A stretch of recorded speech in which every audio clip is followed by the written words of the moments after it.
I knew a monk who said that any Christian who doesn't pray daily for the coming of Christ again is not worthy of the name Christian.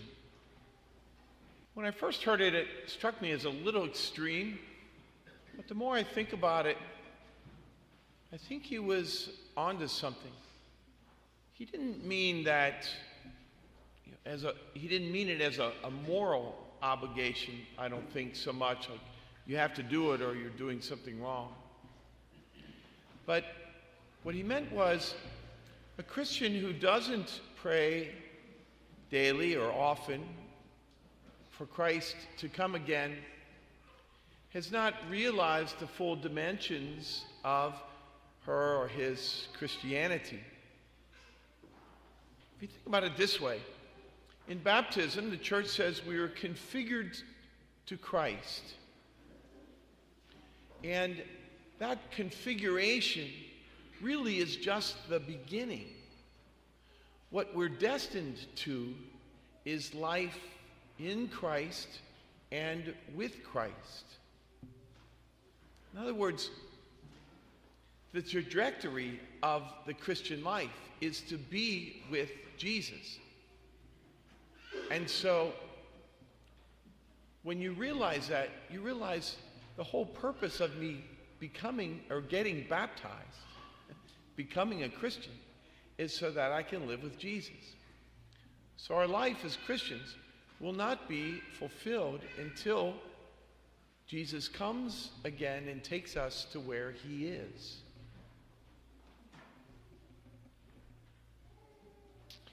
And that alone is reason to pray for Jesus' coming.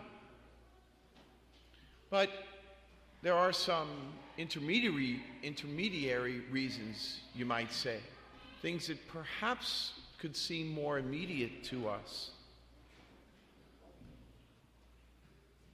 Think about this. When Jesus comes, as the parable tells us, he will separate the sheep from the goats, call all to him. And those who love him and want to be with him, those who want to be with God forever, he will call to himself. And those who do not want to be with God forever, those who do not want to live a life of love,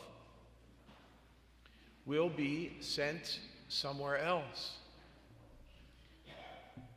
And at that time, think about this. All evil will cease, wherever we are. There'll be no more murder, no more rape, no more muggings, no more abortion, no more sex trafficking. All these things, those are large, of course, but small evils too will cease. We will live a life, if we can even imagine that, with no evil around us. All sickness will be gone. No more cancer. No more Alzheimer's. No more tumors. No more children dying at 3 years old. And all the evil that I do will cease. I will be purified. If I want to be with Jesus but still have not completely given myself to him, he will take me in whatever purgatory means exactly, but he will purify me of all the evil that I don't want but still have within me. And when I think about that even though I don't desire to do, like Paul, the evil I don't desire to do, I do. And the good that I desire to do, I don't do. But I will live a life of no longer doing evil to anyone. So if you think about these things, these are certainly good reasons to pray diligently for Christ to come again, to set all things right, both outside of me and within me. And then here's another one I might offer to you. A lot of times I'm in conversations about why we can't share the Eucharist with Christians with non-Catholic Christians. And recently, the question of, about coming up for a blessing, all that kind of thing. And I'm personally against it, because I don't want people to feel unified.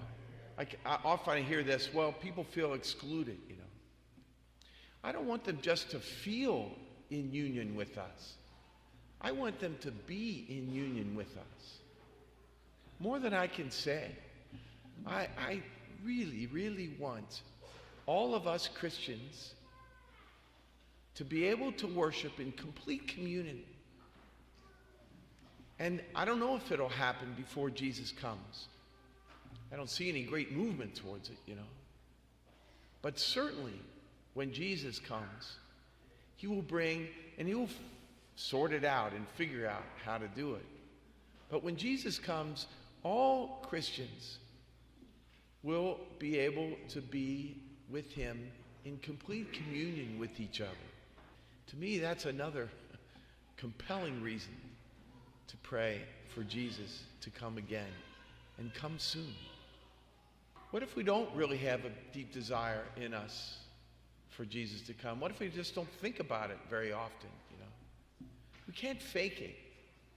But what the church gives us, certainly in these first 2 weeks especially of Advent, when we ponder Jesus coming again, the church would like to remind us of that and instill in us a desire for it, or stir it up into a greater ardor.